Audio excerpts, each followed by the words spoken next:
여러분 대단히 반갑습니다. 우리 대한민국 해운 산업의 발전을 위해서 온몸을 바치 오신 정영섭 대표님의 강의를 제가 먼저 들어야만 좀 배워서 여러분께 다시 한번 성의기 위해서 일로 이렇게 강의 소식을 바꿨습니다. 정말 미남이시고 또 우리 해운 산업 발전을 위해서 이렇게 온 열정을 다하시는 정 사장님께 다시 한번 큰 박수 보내드립니다. 네, 감사합니다. 여러분 제가 책을 하나 들고 나왔는데 무슨 색깔이죠? 파란색이죠? 아닙니다. 이거 바다색입니다. 이 속에 무슨 글들이 있을까요? 제가 정말 존경하는 시인이 이생긴 시인님의 시가 들어있습니다. 바다와 성과 고독을 노래하는 이생긴 시인님. 저는요 오늘 이 바다와 예술에 대해서 얘기를 하고자 합니다. 저는 소개를 할 때 이렇게 할 겁니다. 바다와 예술을 사랑하는 남자 최홍기. 어떻습니까? 그렇죠? 박수 한번 불러주세요.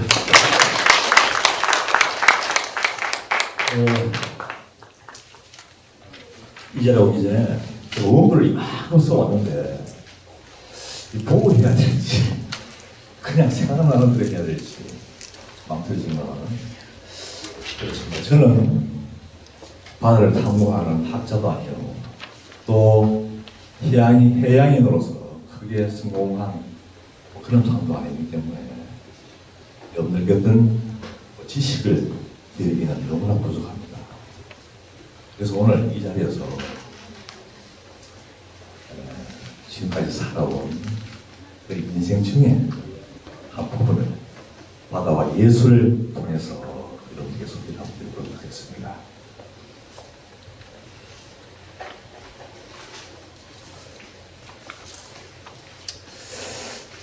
저는요,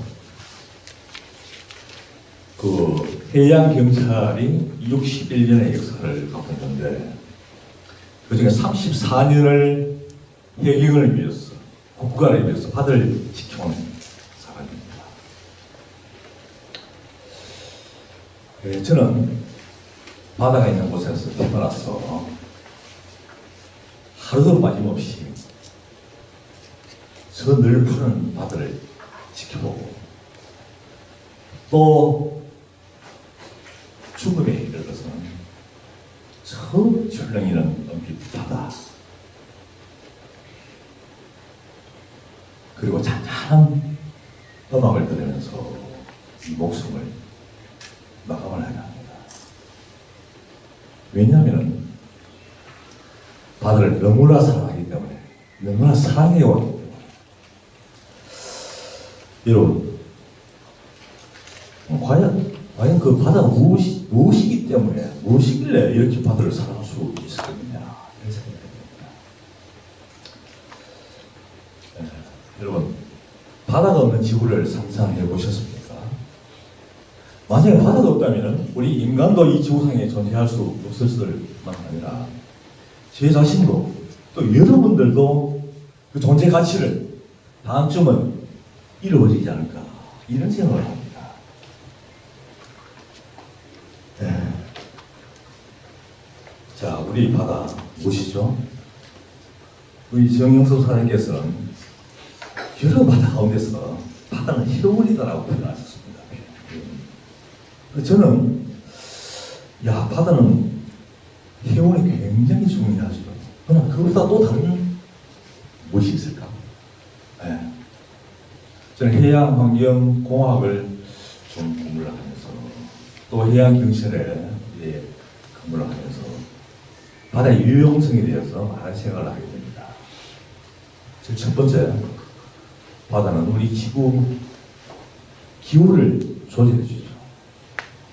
또 지금 우리가 마시고 있는 이 산소의 70%를 바다가 생산해 줍니다. 또 우리가 늘 먹고 있는 수산물, 단 하루도 빠지지 않는 이 수산물이 바다에서 얻을 수가 있죠.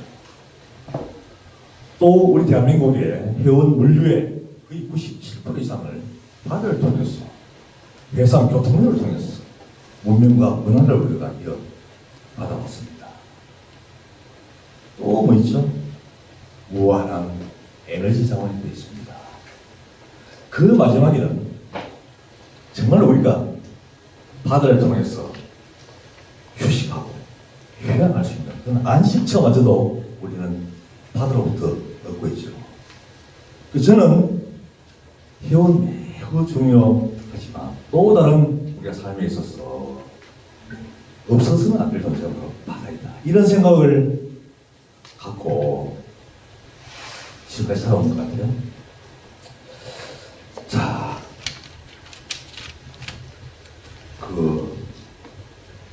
정말 이렇게 무한하고 거대한 바다.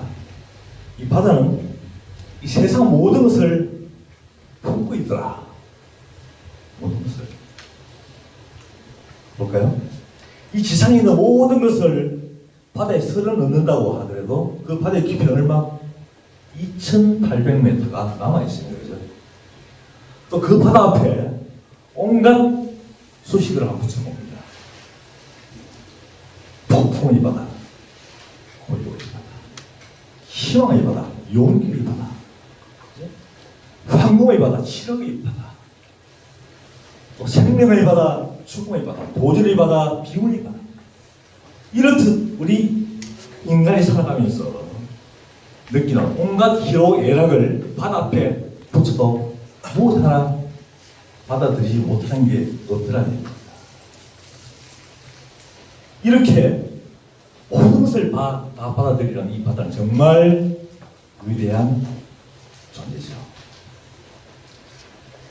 자, 이 자리에서 제가 바다와 예술 얘기한다고 했는데 제가 한 편의 시를 남겨드리겠습니다.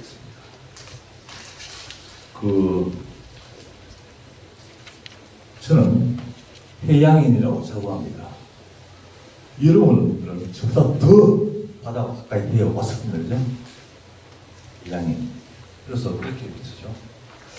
야, 우리는 바다 해자라고 하는 성을 가진 형제나 가족 같다. 가족이더라. 자, 우리 이승진 시인이 정말 바다를 사랑했습니다. 이 시집은 한 30년 가까이 전에 이 시집을 제가 들고 성산포 일주번에 올라갔었습니다. 이 시집 이름이 그리운 바다 성산포거든요. 얼마 전에 이승진 시인님을 찾아서 정말 시를 애송을 하고 있습니다. 했더니 책을 보여주셨어요. 지용민이 2014년 4월 16일 성산포 이승진이 있어요. 그래서 제가 또 답장을 썼죠. 존경하는 시인. 자, 이번에 쓴 시 중에 하늘에게라고 하는 시가 있습니다. 하늘에게. 하늘에게. 바다 앞에서 너를 쳐다보지 않는 것을 용서하라. 하늘이여, 바다는 살았다고 하고 너는 죽었다고 하는 것을 용서하라. 너희 피리한 얼굴을 바다 속에서 더 아름답게 그려내는 것을 용서하라. 그 오만한 바다가 늘 삼켜버리지 않고 다시 살려준 것을 보면 너도 바다의 승리를 기뻐하리라. 하늘이여, 내가 너를 바다 속에서 보는 것을 용서하라. 이랬습니다. 이 세상 모든 것을 담을 수 있는 바다를 향해서 하늘에게 용서를 빌어버립니다. 이렇게 이런 바다를 제가 사랑하지 않을 수가 없었습니다. 여러분. 네.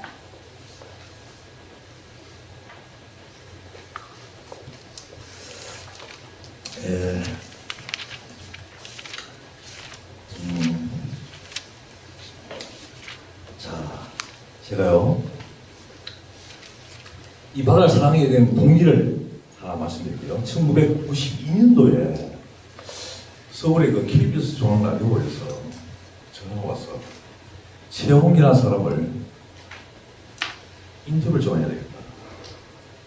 럽보 이어 사람들이라고 하는 프로그램이 있는데 거기에 출연을 좀 해야 되겠다. 그래서 제가 저는 그 방송에 출연할 만한 뭐 지식도 자격도 없는 사람입니다. 그랬음에도 불구하고 두 번, 세 번 꼭 해야 되겠다고 했습니다. 왜냐, 그때 항공감시를 주 임무로 한 적이 있었는데, 어느 월간지에 제가 이렇게 기사가 난 적이 있었습니다. 그걸 보고, 해야 되겠다. 그래서 출연을 했는데, 그때 박재홍이라고 하는 그 유명한 작가가 계셨어요. 그분이 1박 2일 동안에 저와 이렇게 현장을 다니면서 취재를 했는데, 방송이 나왔습니다. 정경애라고 하는 나레이터가 있었는데 너무나 멋진 분이었어요. 그러면 이렇게 얘기를 합니다. 부산해양경찰서 최홍기라는 사람은 바다가 오염되는 것을 용서할 수 없다. 왜냐하면 바다가 오염되는 것은 제 자신이 오염되는 것이기 때문이다. 이렇게 하시는 거예요. 그 말을 딱 듣고 난 다음에, 이야, 지금까지 해양환경감시 업무를 해오면서 정말 바다는 이렇게 우리 인간에게 무한한 것을 주기만 하는, 혜택만 주는 이런 바다를 내가 지켜야 되겠다고 생각했는데, 그 얘기를 딱 듣는 순간에, 아니야, 정말 바다는 거대한 생명체예요. 위대한 예술가로서 그게 인격을 부여하게 된 겁니다. 그때부터 제가 먼저 다가서고 바다가 제게 다가오면서 정말 절친한 친구가 되기를 벌써 한 몇 년이죠? 8년, 22년 정도 됐습니다.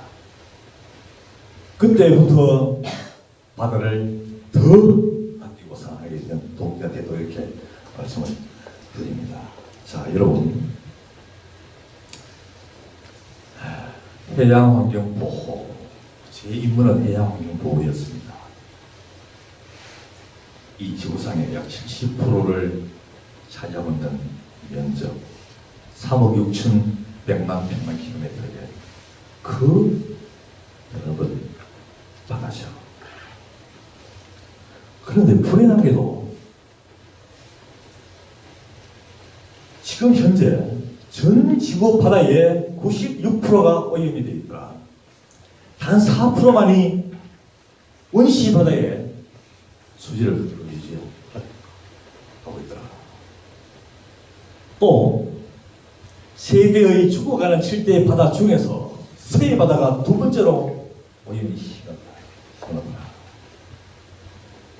거기에다가 한 10년 전부터 중국 것은 엄청 올려봤어. 서해 바다가 완전히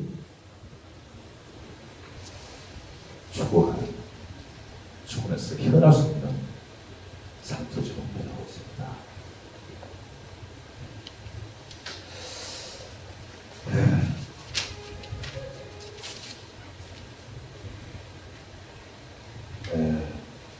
저는 우리 해양경찰이 지난 11월 19일 날 해체가 되고 국민안전처 소속이 되었죠. 그러면서 해양경찰청이라는 간판을 내리고 지금은 해양경비안전본부 이렇게 됐습니다. 또 제가 소속하고 있는 곳은 남해 해양경비안전본부 이렇게 됐죠. 자, 여러분, 제가 이 업무를 30년 이상 이렇게 해오면서 정말 우리가 이 바다를 어떻게 지켜야 될 것인가, 우리 해양의 중요성이 무엇인가, 해양의 정책은 어떻게 전개해야 될 것인가, 뭐 이런 문제들,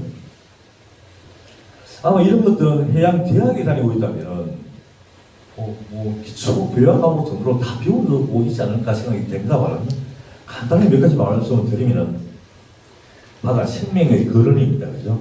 전 지구 생명체의 80%가 바다에 현존하고 있습니다. 또 다음은 문명 교류의 장이죠. 문명. 아까 뭐 해양 문명 세력 등등 말씀하셨는데 그 해운역 좋습니다. 그러나 우리 해양역이라고 하는 것은 정말 너무 폭이 넓지 않습니까? 해양 생태계 보호부터 시작을 해서 해양 자원의 이용, 해양 산업, 뭐 또 모릅니다. 그저께 인터스텔라 영화를 봤는데 정말 지구를 떠나면은 우주 어디에도 우리 지구와 같은 환경을 가진 행성은 없더라. 우리가 지키지 않으면 어디로 가는 것인가? 물속으로 들어갈 것입니까? 몇몇 번은 들어갈 수가 있습니다. 그러나 이 70억, 80억, 100억 되는 인구가 어떻게 바다 속에서 우리 본연의 생명을 유지할 수 있겠습니까? 자, 그다음 바다를 통해서 정말 그 해양력을 넓혀나가야 됩니다. 해용만 해도 오죠. 네. 이런 부분, 그다음 무한한 정보의 통 이런 등이 있어서 사실은 과거에 우리가 바다를 보존한다는 것은 그냥 오염 방지 차원이었습니다. 그러나 지금은 오염 방지가 아니라 좀 더 적극적인 해양 환경을 조성을 해야 되겠다. 그 다음에 바라보는 바다에서 보다 더 누리는 바다로 바꿔야 되겠다. 숨겨진 바다 자원을 정말 제대로 이용할 수 있는 바다로 개발해야 되겠다. 이런 쪽으로 우리 해양 정책이 바뀌어가고 있죠. 그래서 이런 그 국가 비전은 뭡니까? 녹색 혁명을 주도하는 그런 해양을 만들어가자. 이런 쪽에 우리 해양수산부 등이 노래를 하고 있습니다. 어떻게 됐든 간에 깨끗한 바다 위에서 모든 것은 이루어질까 이렇게 생각을 합니다.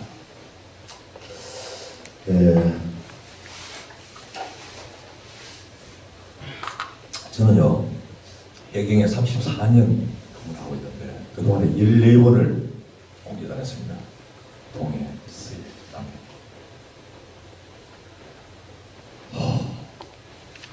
그러다 금년 1월달에 12년 만에 부산에 이제 처음 왔습니다. 12년 만에. 계속 지금 위에 오래 좀 살려요. 거의 한 분야에 이렇게 종사를 해왔는데, 얼마 전에 그 뉴스 보니까 우리 남항이 살아나고 있다. 참 반가운 소식이었습니다. 그죠? 꽃게가 막 이렇게 놀더라고요.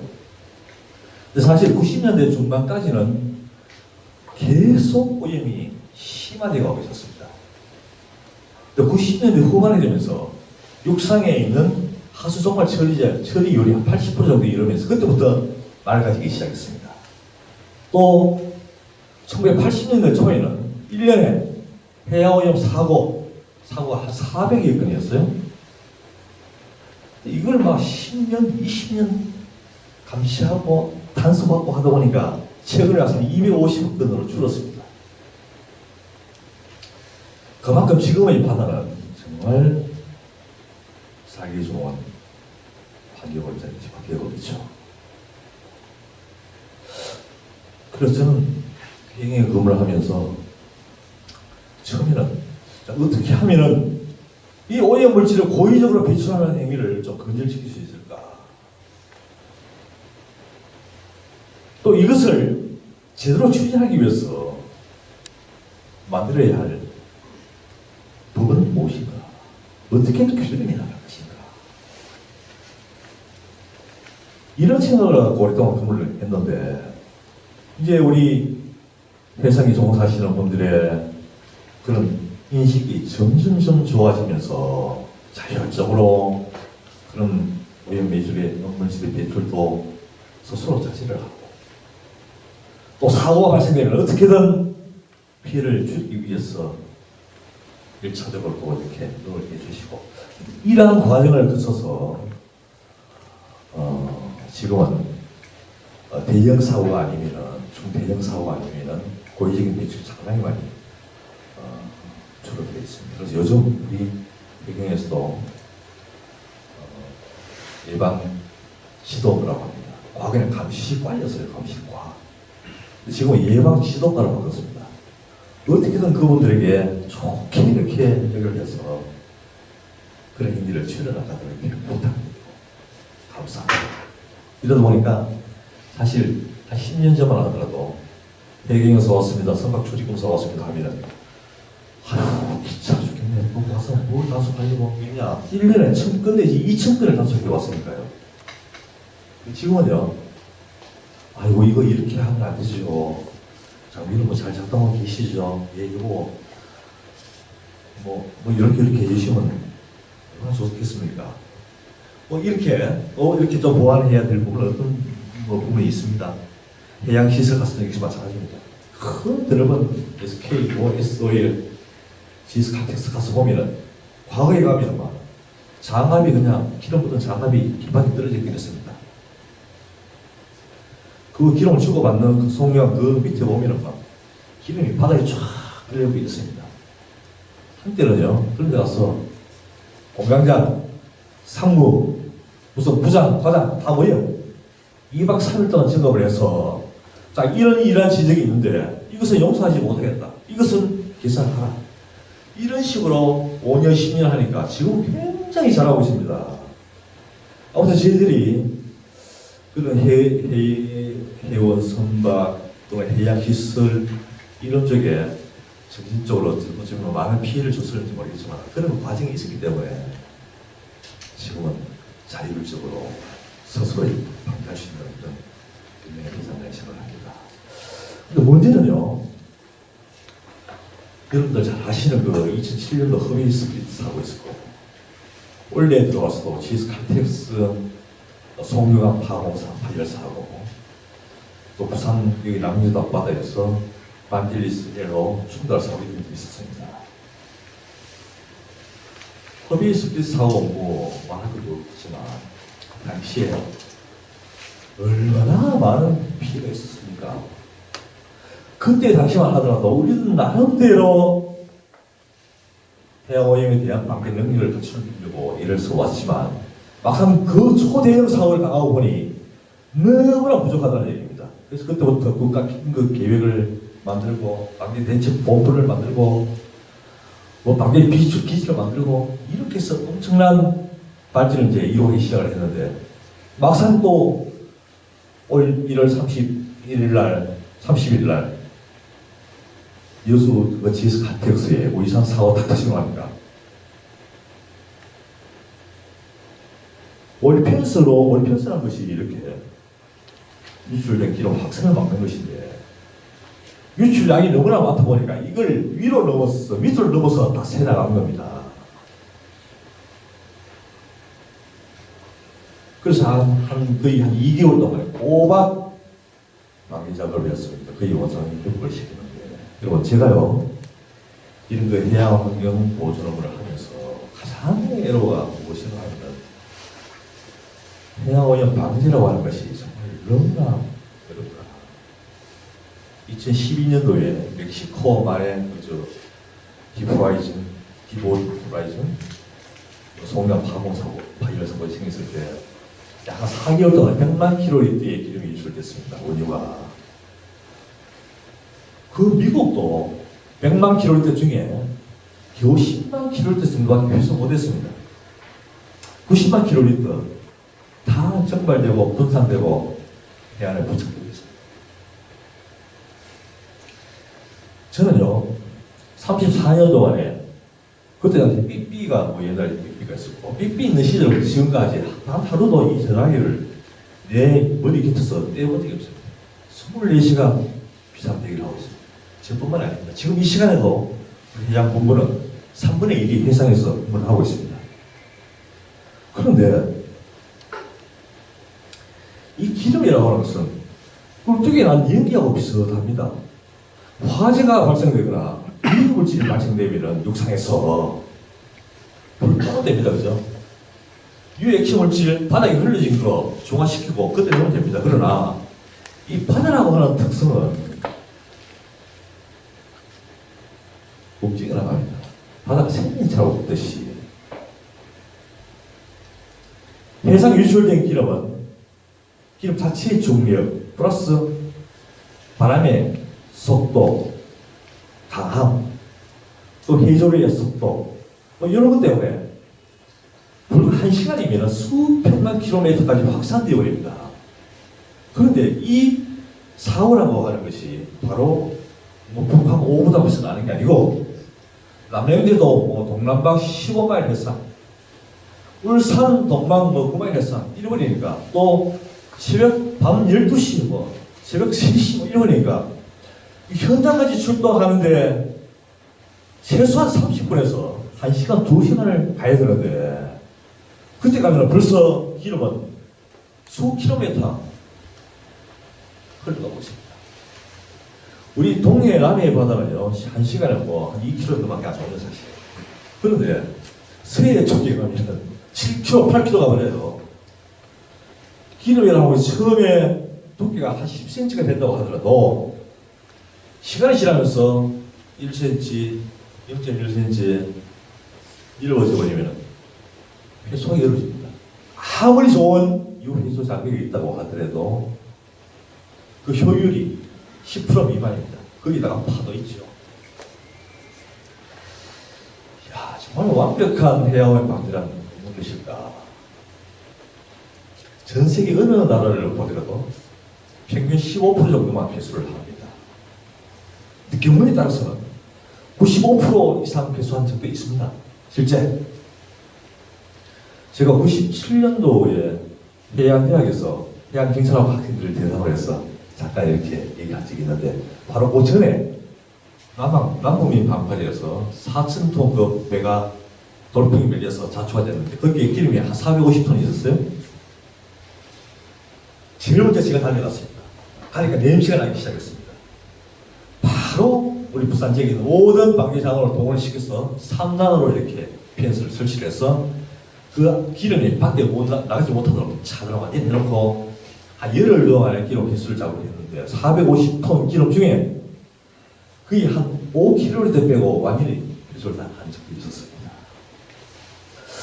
아무튼 간에 해양경찰에 근무하면서 또 해양원에 기업을 하면서 지금은요 전 세계 어느 국가와 비교를 하더라도 뒤지지 않는 그런 방제 세력을 갖추고 있습니다.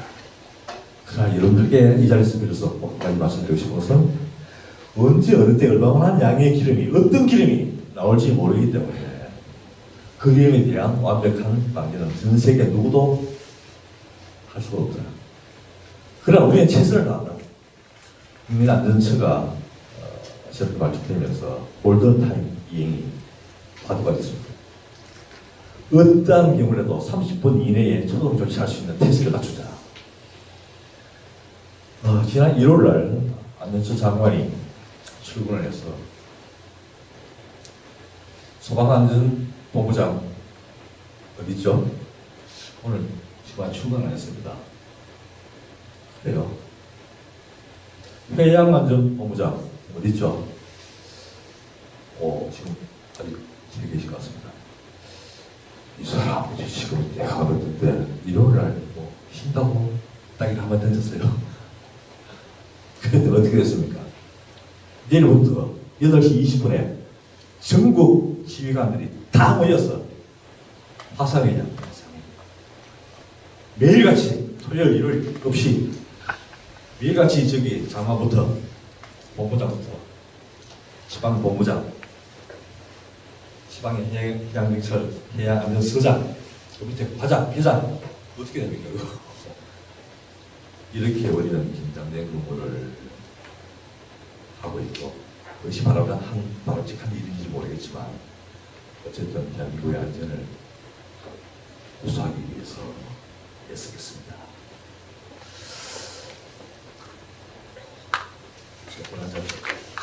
자, 아무튼 제가 이 30년 공익 생활을 하면서 가장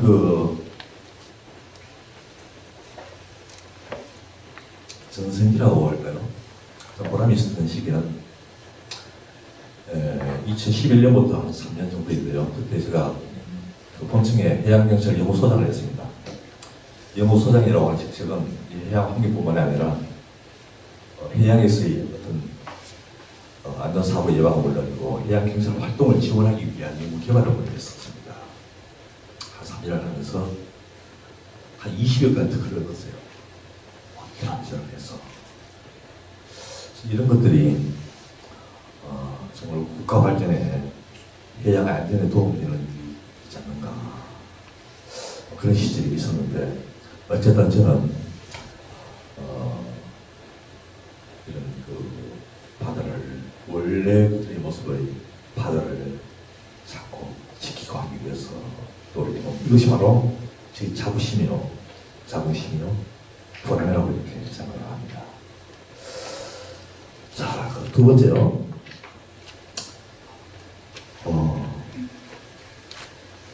예술 이야기 하는 것입니다. 예술. 누가 묻습니다. 당신의 인생 목표는 무엇입니까? 무엇을 저는 자신 있게 대답하겠습니다. 예술적으로 살겠습니다. 예술적으로. 이 예술이 뭡니까? 예술이라고 하는 것은 정말 아름다움을 창조해 나가는 행위고 그 아름다운 그 속에서 우리 인간이 풍요로움을 느끼게 되는 일이죠. 게이트가 이런 얘기를 했더라고요. 꽃은 조물주가 만든 자연이지만 그 꽃을 화관으로 만들면 그게 바로 예술이구나 이랬죠. 이 예술 가운데 대표적인 것이 음악입니다. 소리죠. 소리가 없는 세상 상상할 수 없습니다. 그렇죠? 그 중에서 가장 위대한 소리를 만들어내는 그분들의 음악을 우리는 지금도 듣고 있습니다. 250년, 300년 전에 만들어진 곡, 100년, 200년 전에 만들어진 그 곡이 이 지상 최대 명곡이라고 우리가 듣고 있죠. 그죠? 제가 묻습니다. 여기 예쁜 여학생 두 분이 계신데, 우리 그 고전 악파에 해당하는 그 작곡가 먼저 한 사람씩 한번 불러보세요. 누가 있죠? 베토벤? 또 모차르트 또 생각 안 하지? 그렇습니다. 고전파부터 낭만파 얘기까지 바하, 핸델, 하여튼 모차르트, 베토벤으로 시작해서 멘델스존, 브람스, 근데와서 뭐 그리그, 차이콥스키 이렇게 누구 차이콥스키 누가 아시죠? 예, 그리카, 루빈스타인, 유명한 지휘자 로제마린 얼마 전에 돌아가셨죠. 제가 정말 좋아하는 카라얀도 1988년도 돌아가셨습니다. 예. 이런 유명한 작곡가와 지휘자가 만들어낸 음악이 우리는 심취하지 않을 수가 없지 않습니까? 또 우리 르네상스 문화를 완성시킨 누구죠? 레오나르도 다빈치, 미켈란젤로, 라파엘 이런 분들의 그 위대한 정신과 그 영화, 그 작품들 보면 스탄달 신드롬이라고 스탄달이 그 피렌체에 가서 그분들의 작품을 보고 어지러워서 쓰러졌다는 거 아닙니까? 얼마나 훌륭했으면 저도 요 퇴직하면 피렌체 제일 먼저 가고 싶어요. 네, 피렌체. 메디치 가문이 만들어낸 그 르네상스 작품들을 전부 기증을 다 했지 않습니까? 박물관입니다. 온 길거리가 예술품에 막 파묻혀 있습니다. 자, 여러분 이러한 예술, 최근 와서도 좋은 미술도 많습니다, 그죠?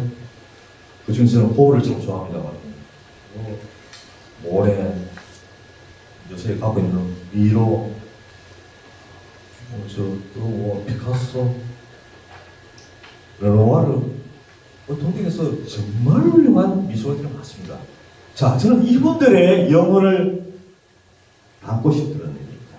제가 그림을 그리거나 음악을 연주를 하거나 시를 쓰거나 할 수 없지만 이 위대한 영혼을 가진 그 예술가들이 만드는 작품을 감상하고 느끼면서 감동받고 한 이런 삶이 바로 예술적인 삶이더라. 이런 생각입니다. 자, 제가요 오늘 이 강의의 비양 멘토링의 테마가 바다 그리고 우리의 삶. 야, 너무나 멋있었어요. 우리 강민 씨가 지었어요? 누가 지었죠 이거?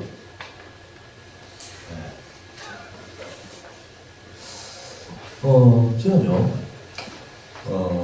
이 예술적인 삶을 위해서 15가지 정도의 생활 철학을 정했습니다. 한 15년 전에. 앞으로 죽을 때까지 변함없이 이렇게 살려고 합니다. 그 15가지 중에 5가지 또 작은 주제가 있는데, 그 첫 번째, 올 한 해를 내 생애 최고의 해로 만들겠다. 아까 전승이라고 얘기했는데 그때가 아니고 지금 이 시간, 지금 살고 있는 이 2014년을 내 생애 최고의 해로 만들기 위해서 아침에 눈을 뜨면 자, 산다는 게 무엇인가? 산다는 것은 배우고 이해하고 사랑하는 것이다. 아침부터 자, 오늘은 뭘 배울까? 무슨 일을 해야 될까? 누구와 사랑을 할까? 한 달이 지나면 지난 한 달 동안 정말 내가 내 생활 철학을 잘 이해를 했는가 성찰하고 반성하고 사색하는 시간을 가집니다. 1년이 지나면서 내 인생 80년이라면 80분의 1을 정말 보람있게 실험합니다. 이런 것들을 반복을 하면서 내 세계 최고의 해로 만들어야 되겠다는 생각 첫 번째. 두 번째,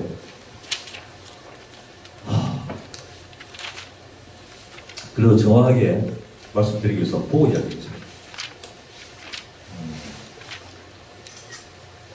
몸과 마음의 충만함을 위해서 몸이 건강해야 정신도 건강하지 않습니까?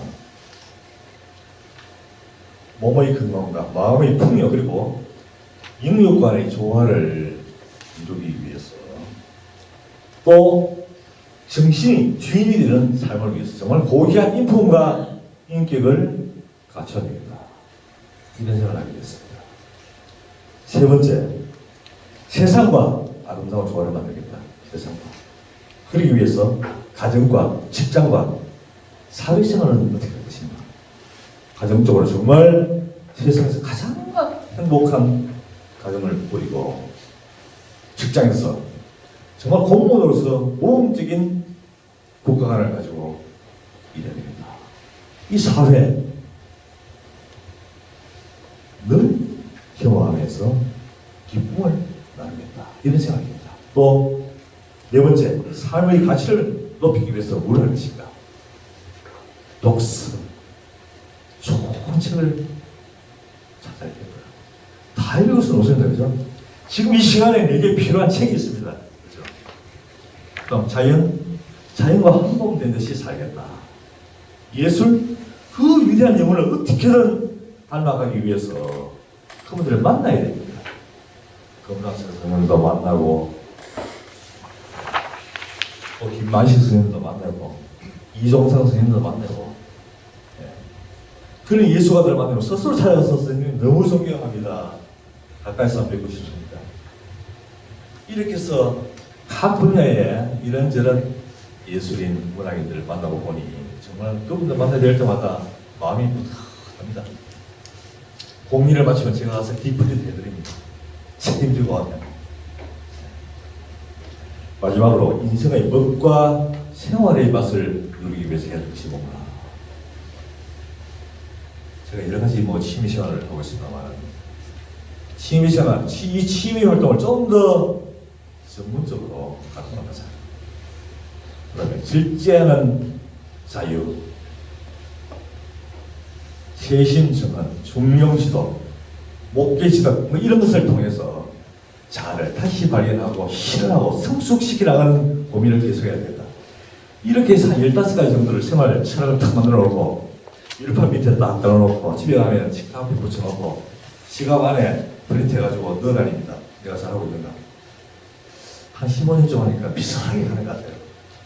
야, 죽을 때까지 열심히 해야 됩니다.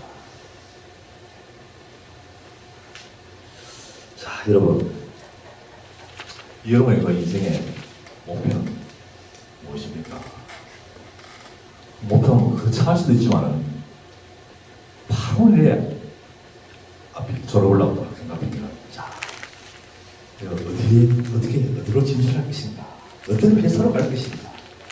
이런 것부터 시작을 해서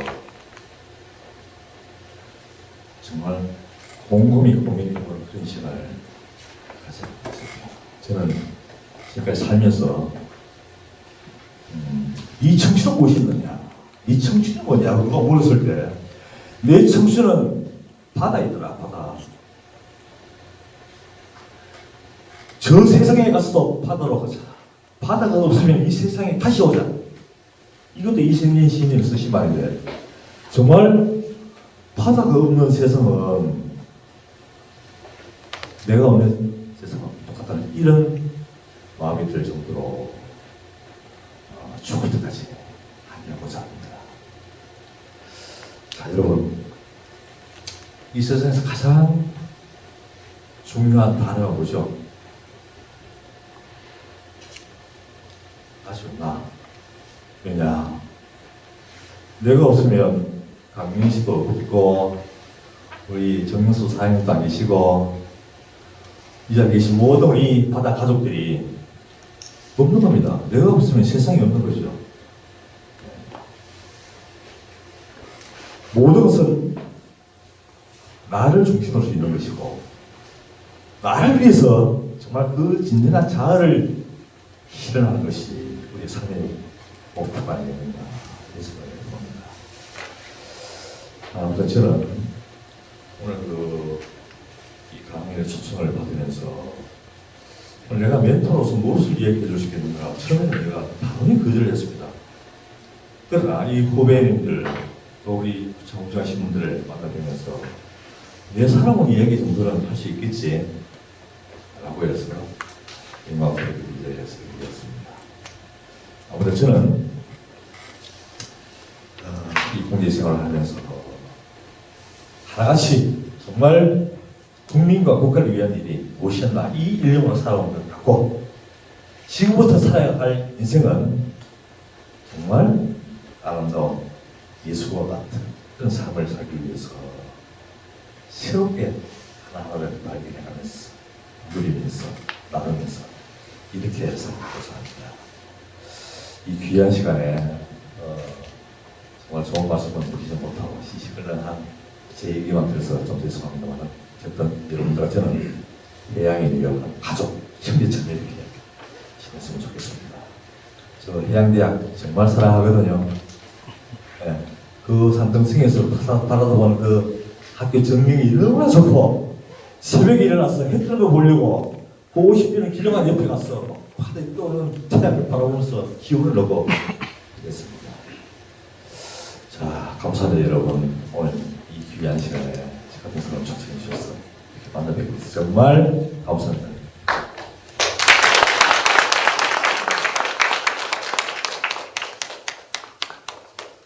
네, 지금까지 두 분 강연 너무 잘 들었고요. 저희가 아까는 이제 질문 시간을 따로 안 받았는데 이제 두 분 다 강연 끝나시고 이후에 혹시 듣고 나서 질문하실 분 있으시면 손 들어서 이제 질문해 주시면 될 것 같습니다.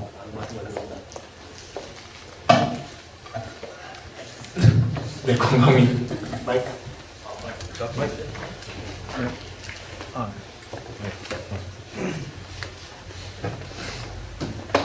네.